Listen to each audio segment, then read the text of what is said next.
Most short-term businesses stall at 30 to 50 listings, not because they cannot scale, but because they're scaling chaos, and I'm going to show you how to stop that. I've helped online businesses double their attributed revenue in just 60 days. The secret wasn't more work, it was better infrastructure.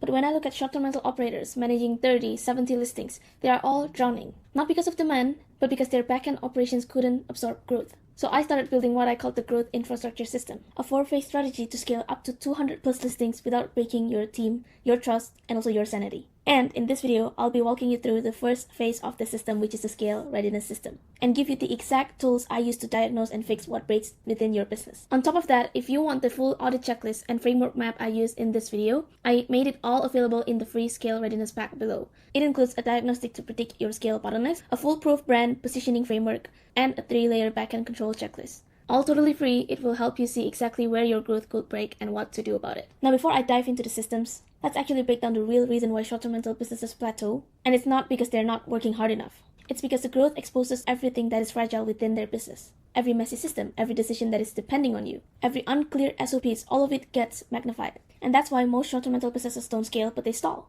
Or worse, they break. So before we touch on marketing, client acquisition, I'll walk you through the Scale Readiness System so that you can predict what's going to break at 50, 100, or 150 more listings. Nobody wants to grow on top of dysfunction. We all want clarity. And that's what I'm going to discuss. Firstly, let's walk through the first solution, which is the 4 stress points that I use to help short-term rental founders self-assess and also fix the cracks before they scale. Number 1, communication load. Can your team handle twice the volume of messages from guests and owners without misinformation, delays, or confusion? At this point, you want to look at your business and ask yourself whether or not you're relying on your memory, if your VA or your team member is digging through your Slack messages to find solutions to a specific problem, then we're in a little bit of trouble here. You want to make sure that every single process within your business is communicated clearly inside a dashboard or some sort of project management tool. And most importantly, you want to make sure that it is easy to find. It is all streamlined, all organized correctly, so whenever you onboard a new team member, it doesn't take you a week or even a month to train them on how to work within your business. You had all of the information ready, so they just need to log in into their dashboard,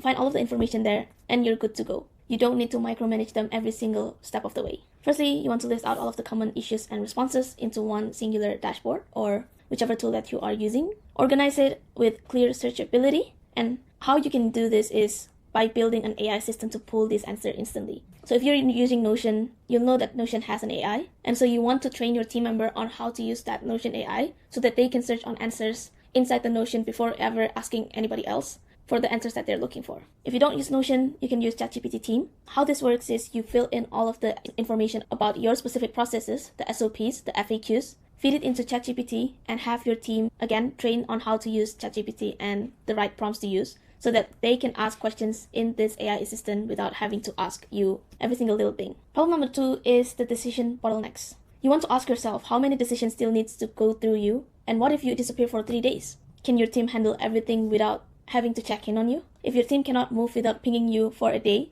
you still can build a successful business, but you will grow with overwhelm. You choose either you want to streamline everything and keep your sanity, or have full control of everything but are in a state of overwhelm every single day. And if you want the first choice, then we will need to implement these next systems. Firstly, you want to set escalation benchmarks. So as you can see in the table here, you can create a simple escalation metrics overview for you and your team to have a look and understand together. So there's going to be a couple of tiers or levels to this, highly customizable according to what your business needs and where you are at right now. So by laying out a simple escalation matrix, you will have clear standards for your team on what they can do without your constant overview. Yes, you can set a minimum budget that they can solve without having to text you. If there's an issue, maybe you can point it out to someone else before eventually bringing all of the emergencies and the problems onto you. And if you want to bring in more peace of mind within your life, it's definitely a good thing to assign at least one senior team member who can act in your place. So when you're not there, at least you have someone who understands the business as a whole and can train and supervise whoever. This will really save you because you're having someone on your team who you can rely 24/7. But again, in return, you get a peace of mind. You either can enjoy your life or even grow the business more. And so that investment that you place into this one senior team member could potentially bring you in 2 to 5x return of investment. Train your team member on critical thinking, give them the freedom to solve their own problems before bringing it all onto you. Now, problem number 3, tracking blind spots. You can't improve what you don't track. So do you know your revenue, your lead flow, your task backlog, your team performance all in one place? You probably have an accountant who's track all of your expenses, revenue, and all of that stuff. But usually what a lot of founders miss is the actual numbers within their business that drive sales, that drive trust, that drives testimonials, case studies. All of that is important for you to track in order for you to build a business that constantly improve and grow periodically. So what you want to do in this case is build a single source of truth dashboard. I don't care where it is, just centralize everything in one place to make it easy for you to track. And the benefit of you using real data is that you can make decisions from that data. So for example, you're tracking your email sign-up form. How many people convert to your website? How many people sign up to your email? And how many people actually open up your email on a regular basis? You need to track every single point inside your business. And so when a number is lacking, you know where the problem is and you can solve that specific problem instead of guessing what to solve. This doesn't always need to be tracking leads or conversion rates, but you can also track your team performances, your processes, any pricing changes. There's a lot to track. And again, I have all of the template of the solutions that I have mentioned in this video below. So check that out if you want to. The next problem is the owner trust risk. Could you onboard 5 new owners next month and still deliver a consistent, high quality experience? And even better if you can improve that experience.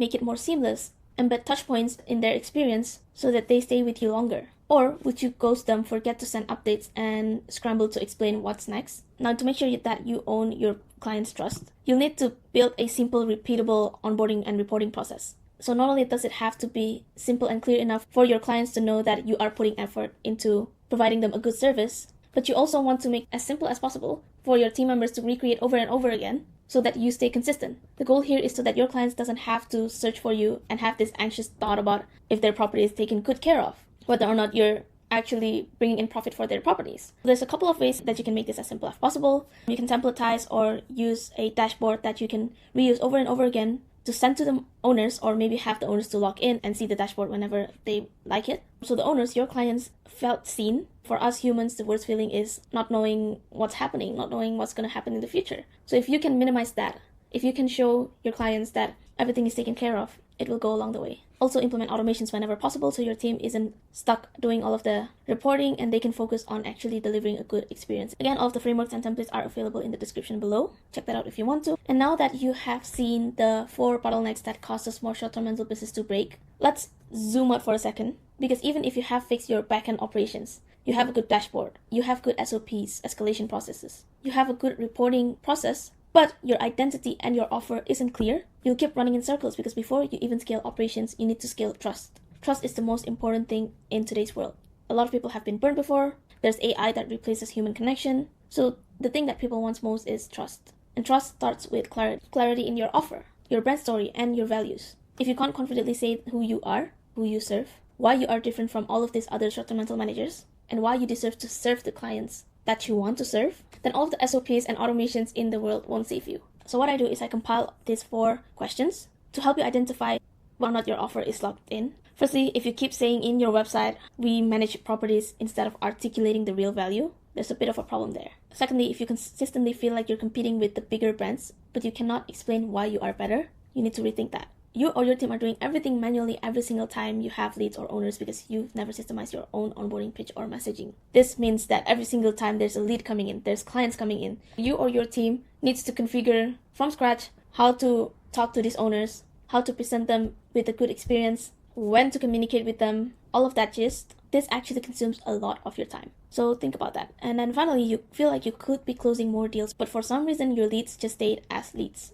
They didn't convert into clients. So this is why before anything else, we start with an offer lock-in diagnostic. And it's not about making this fancy website with high-level wording, copy inside those websites. Nobody really cares about reading a whole bunch of paragraphs explaining why your cleaning services is the best out of all of these property managers. This is about making your brand unmistakable to the exact type of owner that you want to attract. Okay, so let's actually lock in. Firstly, when you want to identify your brand as a whole and you're overwhelmed with where to start, there's a lot of things that you have to manage, and on top of that, you have to figure out how you position your business and yourself in front of these owners. It can get a little bit overwhelming. So we start off with asking one question, which is what is the one clear promise that your brand delivers? What I mean by creating one clear promise that your brand delivers, I'm talking about if your brand is providing freedom from the day-to-day operations of your owners. Is it giving your owners higher revenue than all of these other companies? Is it giving them better guest experience and trust process? If your process sounds like everyone else,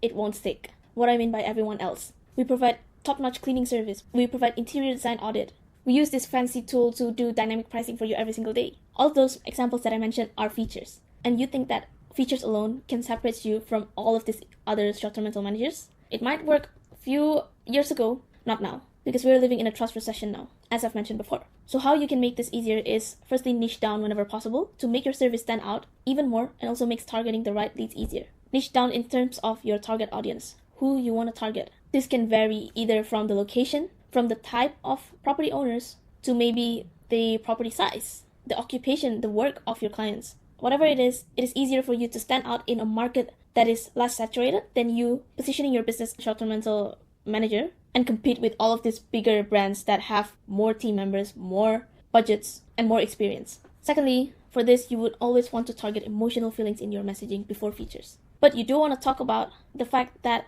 whoever is working with you is never stressed about their properties breaking down or being burned down by a fire one day, because you have taken a good care of that property, and so what you communicate is peace of mind, less stress. Your clients are never anxious about how their property is doing because you have taken good care of it. This is an example. Instead of saying we manage short-term rentals, you say we help second homeowners turn passive income into peace of mind without the property turning into a full-time job. Very specific, very targeted, and most importantly, targets the desired state they want to achieve, which is peace of mind. Secondly is proving your capability. If an owner stalks your brand online right now, will they trust you enough to book a call with you immediately and potentially move on with the sales process? Again, it has gotten more competitive than ever these days. And the mind-blowing thing is that most brands doesn't even have case studies. They don't have lead magnets, no nurture sequences to win the leads and this owner's trust. Obviously, maybe some of you doesn't even need to think about this because you're operating from referrals. And that's completely fine with you if you want to stay at where you are at right now, scaling with referrals. But if you want to build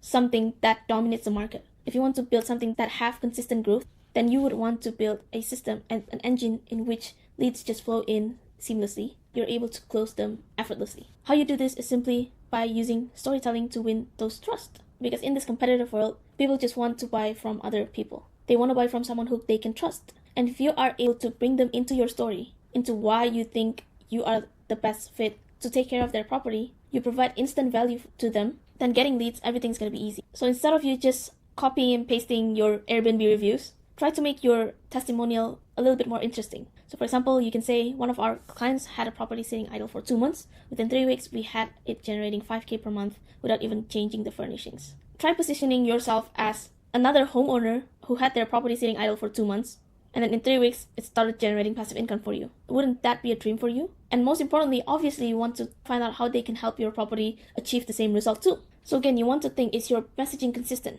Is your onboarding process dialed in? And finally, do your results and reviews reflect your promise? And the final step is team message alignment. So I feel like this is the most overlooked and most important part of scaling your business. Because if your team cannot communicate your brand values the way that you would or your business would consistently, it's going to be harder for you to scale your business. If somebody's handing out their 6-7 figures properties to you to have you take care of it, the least they want is someone that they can rely onto. And having a consistent brand values and messaging really helps with this. Because once your business gets bigger and bigger, you have more teams within your business, more VAs. They all have different way of approaching things. And most importantly, they all have different personalities. So if you don't make it straight to them, this is how you're communicating, this is how you should message these owners, then they're going to come in and just confuse the owners overall. Maybe they have a problem, so person A answers this and then escalate it to person B, and then person B says something different. It's not consistent, it's going to lose the owner's trust. So you really want to dial in your messaging, how you come up to these owners so that owner feels like they're talking to your brand only. What to implement? Firstly, you can build a simple brand alignment doc. So this includes your promise, your tone, core values, mission, example of language. And once you have created that brand alignment document, you want to use it as a part of your team onboarding process. So on top of the daily training that you provided for a VA, for example, you want to make sure that you make it really clear for new team members how your business is operating and what your brand looks like. Do a training so that your team knows the feeling of your brand and what your brand is meant to deliver. Again, this is very important because when your offer is weak, you will feel it in every part of your business. Your leads are harder to close. Owners don't trust you. They churn. And your team is confused. And worst of all, you start doubting yourself. Nah, we don't want to get to that phase. So when you lock in your offer, lock in your messaging, everything will feel easier and growth finally feels possible. Okay, now that you have locked in your offer and aligned with your team, it is time to implement the third solution, which is your chaos shield. Now that you know what you need to do in order to scale your business sustainably, you'll want to create growth where it doesn't cause you more problems. So you want to create control layers within your backend operation that absorbs complexity instead of magnifying it. Most founders usually think systems in terms of just simply having a dashboard or a to-do list, but a system without control is just organized chaos. So let me show you the 3 hidden layers that determine whether you scale cleanly or break under pressure. Number 1 is the role clarity layer. So again, we're back with the questions. I want you to ask yourself, can a new VA or team member walk in today, open one dashboard, and know exactly what to do without pinging you on Slack? If not, your operations are dependent on your memory, not your systems. Most of you already have a dashboard. So what you need to do now is just organizing it and make it as simple as possible for someone to just come in and understand what they need to do. You can do this by assigning clear ownership per workflow. You can use filtered views for each role. You can provide a daily or weekly mission control for your team. In the end, we don't want to be micromanaging our team members. We want to focus on the thing that drives the most growth, the leverage point within your business. So if you just take the time to position yourself as your team member and then look at the dashboard, look at whatever it is that you have in front of you and think, is this good enough for me to understand everything within this specific business? If you still think that it's not enough to drive clarity, then organize it and make sure that it is as streamlined as possible. However the method would be for you. Do you want to record a Loom video to explain everything, how to do each task? Do you want to create a day-by-day program on how someone could jump into a business and have things going immediately? Whatever it is, again, invest just a while to look at your business from the third point of view, see what needs to be fixed, and it will save you a ton of hours down the line. Layer number 2 is the escalation clarity. So this is pretty similar with the first escalation metrics that I have touched on, but instead of setting tiers, we're gonna actually lay out what breaks the business and how to solve it. So if your team has to ask you what to do every single time, again, you cannot call it a system. What you can do at this point is make plan ABC for all the possible problems and how to solve them. Not just possible problems, but previous problems that you had, compiling it all into one list. So whenever that problem arises again, hopefully no, but we're talking about the worst case scenario here. If it does happen again, at least your team knows how to handle it. Again, everything is in the template in the link description below. Feel free to grab it whenever you want to. And then the third final layer is ownership clarity. So this is when you want to slowly stop assigning tasks, but you want to own the outcomes. So firstly, you organize your team by assigning one name to each outcome in your business. So keeping everyone accountable, review their performance per outcome, not per task. And then finally, reviewing it every single week. Again, based on outcomes, so not just ticking off the checkbox list, but finishing a certain outcome, whether it be improving guest happiness or creating owner updates. And so all of the systems that I have touched on in this video, when combined together, it will not just be a dashboard, but it will be a control system. If any one of this layer is missing in your process, your business will feel messy. Growth will magnify every single gap that you have within your business. And ultimately, if you micromanage every single thing that is not driving you or your business growth, you're gonna burn out, and this will feel even worse than 9 to 5. But if these layers are in place, ultimately scale becomes smoother. It doesn't happen overnight, and there might be some things that you might have to implement on top of this, but at least you're taking a step further into creating a business that serves you, not that consumes you. Your team will finally also become more proactive, and you finally free up not just your time, but your energy throughout the day. So these are the systems that I use to help short-term rental managers break their plateau and are finally able to sustain growth again. If you want help to implement all of this,